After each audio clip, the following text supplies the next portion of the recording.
At the beginning, a boy thought, "This is bad," because a truck was about to hit a girl. Without hesitating, he shoved the girl out of the way, realizing too late that it ended up shielding a small child himself, and then the truck struck him. After that, he died. When he opened his eyes again, he immediately noticed that this place was unfamiliar, and then the memory of his death came back to him. He wondered why he had done something so reckless, and guessed that maybe, deep down, he had always wanted to be a hero. Ever since he was young, he had admired the protagonists in stories, those heroes who gave him courage and dreams. At some point, he had begun to wish he could be a cool protagonist like them. Then he heard someone remark that dying like that was pathetic. Turning toward the voice, he saw a woman with wings. She introduced herself as the goddess Athena. She said that she guided the dead and granted them new lives, and without further delay, she would reincarnate him into another world. The boy was stunned and wondered what she meant by reincarnation.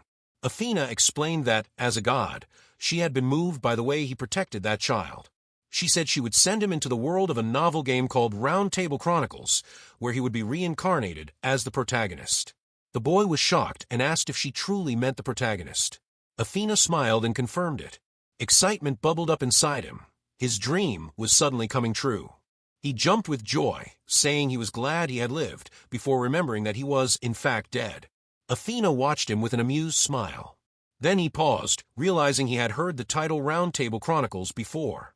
He remembered a friend recommending it, though he had never had the chance to play it. He didn't know the story, the characters, or their personalities.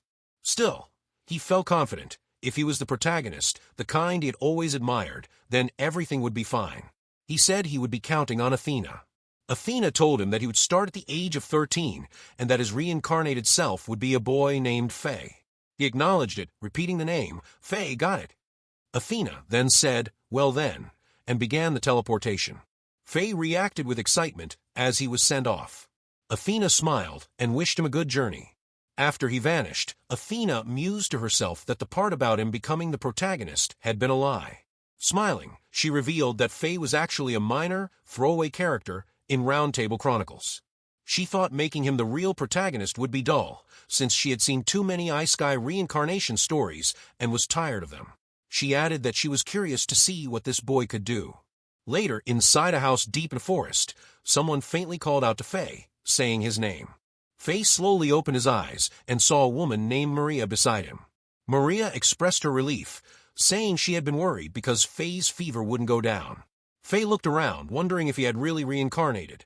He touched his head and thought it hurt. Maria asked if he was okay, and Faye tried to respond that he was fine, but his words came out awkwardly. He thought something was strange, as if his words were being changed somehow, and wondered if that was just how this character spoke. Faye picked up a towel from a bucket and looked at his reflection in the water. He was shocked to see his own face.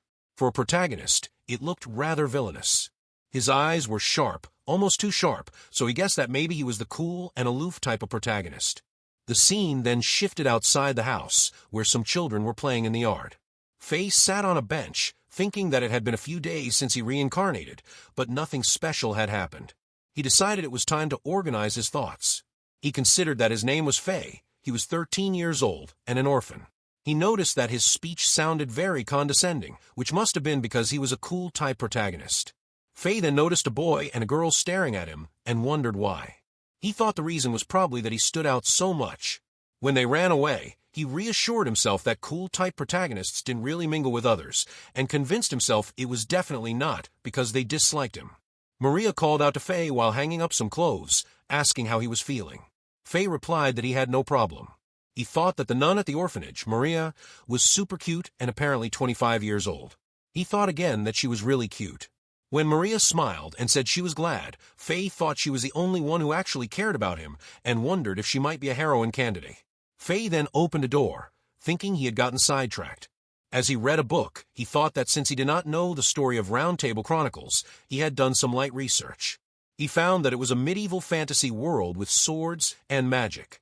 There were people called Holy Knights who protected the people of Britannia from monstrous creatures known as demon beasts.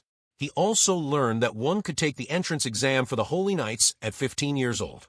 Faye was suddenly surprised and thought that at 15 he could take the knight entrance exam. He imagined himself becoming a holy knight, dazzling people with heroic exploits, surrounded by beautiful heroines, and living an amazing life. He concluded that this must be the plan. With determination, he thought that meant he needed to train with a sword for the entrance exam in 2 years. A few months later, Fei was seen swinging a sword, wondering if he had gotten any stronger. Suddenly, someone shouted at him, asking what he was scheming. Fei recognized the voice and saw that it was Tu. He thought that Tu kept messing with him and wondered if Tu might be a throwaway character. Tu asked if Fei was even listening, but Fei responded coldly, saying that Tu was interrupting his training. Tu angrily told him not to mess around and claimed there was no way Fei could actually be serious about training. He demanded to know if Fei had forgotten everything he had done until now. Fei, however, thought to himself that he didn't know anything from before his reincarnation. Tu pointed his sword at Fei and challenged him to a match, saying that if he won, Fei would have to tell him everything. Fei agreed and said he would show just how amazing he was. Both of them took their stances as a boy in the background noticed and exclaimed that a fight was happening, while a girl cheered for Tu to do his best. As a leaf fell, Fei attacked first, but Tu countered and struck him in the stomach. Fei's face turned pale, and he fell to the ground. He was confused and thought that as the protagonist, what had just happened must be some kind of gag. He stood up again and kept attacking, but Tu dodged every move. Fei continued to press the attack repeatedly, only to fall to the ground once more. He thought that Tu's movements were too fast and that there was no way he could win at this rate. Then he paused and thought that maybe this was a crisis for the protagonist. He suddenly smiled, wondering if this could be an awakening event, the moment when a protagonist, unaware of his special power, awakens when pushed to the brink. He convinced himself that he just had to endure until the awakening occurred, believing the event would teach him not to give up. Excitedly, he thought that this was exactly the kind of event he had always wanted to experience. With a smile, he attacked again, thinking that this was a thrilling, blood-pumping moment and that he would overcome the trial. However, a few minutes later, Fei was beaten and fell to the ground again. He wondered when the awakening would happen, speculating that perhaps he had to be even more cornered for it to occur. Tu looked down at him, scoffed, and turned to leave. Fei clenched his fist and thought, "Bring it on." He stood up weakly, declaring that it was not yet over. Tu turned around with a tense expression as Fei continued, insisting that the battle wasn't over. Tu struck Fei on the head, calling him persistent, but Fei smiled through the pain and tried to attack again. Missing his strike, he muttered that it wasn't enough and that he needed more. Smiling eerily, Tu stared at him tensely, thinking about what kind of person Fei was. When Tu looked into Fei's eyes, he felt something swirling deep within, an abyss filled with terrifying obsession, as if something Fei had longed for over countless years was boiling inside him. The immense pressure made Tu back off in fear. Tu then yelled for Fei to stay away and hurriedly demanded that he fall down already, all while continuing to attack. As Tu prepared for his final strike, Maria suddenly appeared from behind, shouting at him to stop. Tu froze, turning around in shock at the sight of Sister Maria. She demanded to know why he was doing this. Tu stammered out an apology. Maria quickly went to Fei and asked if he was okay, only to be startled when she realized he was unconscious while still standing. Fei's thoughts faintly echoed. He recalled that he was the throwaway character of Round Table Hero Chronicles, while Tu was one of the protagonists. Tu's expression tensed as Fei's final thought lingered. He had no way of knowing. The scene shifted to the house. Fei opened his eyes and saw Maria sitting beside him, asleep on a chair. He wondered where his awakening was and questioned why it had not happened yet. He thought that he was supposed to be the protagonist and briefly doubted whether the gods had reincarnated the wrong person. He quickly reassured himself there was no way God could make such a mistake and concluded that this must be a meaningful defeat. A meaningful defeat indeed. Fei sat up on the bed, let out a small laugh, and realized that it was a protagonist-only loss event, one of those classic early game moments where the protagonist faced an unbeatable enemy. He reasoned that the story must have progressed even though he lost, and that this was the part where the protagonist realized his weakness and grew stronger. At that moment, Maria woke up and looked at Fei with concern, asking if he was okay. Fei confidently claimed he was fine, waving his hand dismissively and saying that this level of injury was just a scratch, but immediately screamed in pain. Maria became alarmed and scolded him, saying he had been seriously injured. Fei, now uncertain, held his shoulder and wondered if that was really true. Maria sighed and muttered that she would scold Tu later, but Fei told her it was unnecessary. Maria looked at him in confusion. Faye explained that the battle had been something he needed. In his thoughts, he concluded that this event probably set up a future plot point. Maria stared at him in surprise, and asked why he had suddenly started wielding a sword. Faye replied that it was because he was the protagonist, and figured he should start training early, though he knew he could not say that aloud. He remembered the monsters called Maida, and resolved to get stronger to defeat them. Faye declared that he would, of course, reach even greater heights. He clenched his fist with determination, and loudly proclaimed that he would become a holy knight and annihilate all the Seda. Maria was shocked, while Faye proudly thought he had nailed it. A protagonist always needed a grand purpose. Seeing her reaction, Faye was confused that it was not what he expected. Maria hesitated before reminding him that his parents had been killed by the Seda, and said they probably would not want him to do something so dangerous. Faye realized from her words that his parents had indeed been killed by the Seda, and he thought that he needed to add avenging my parents to his quest. He declared that even so, he would fight for his parents and for the world. When Maria's face tensed, Faye wondered why she looked that way. Maria then apologized, saying she had not realized it before, and admitting that she had tried to act like a parent to him to make sure he would never feel lonely.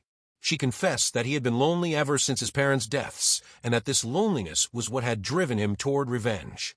Faye, visibly tense, was startled, and thought that he was not feeling lonely, or anything of the sort. He quickly told Maria that he did not remember anything from back then, so she should not worry. In his mind, Faye pieced together that her tense expression and reaction must have been because of this. Maria still seemed troubled, but Faye reassured her that there was no need to worry. He thought to himself that Maria was genuinely concerned for him, and he began to feel guilty for not being the real Faye.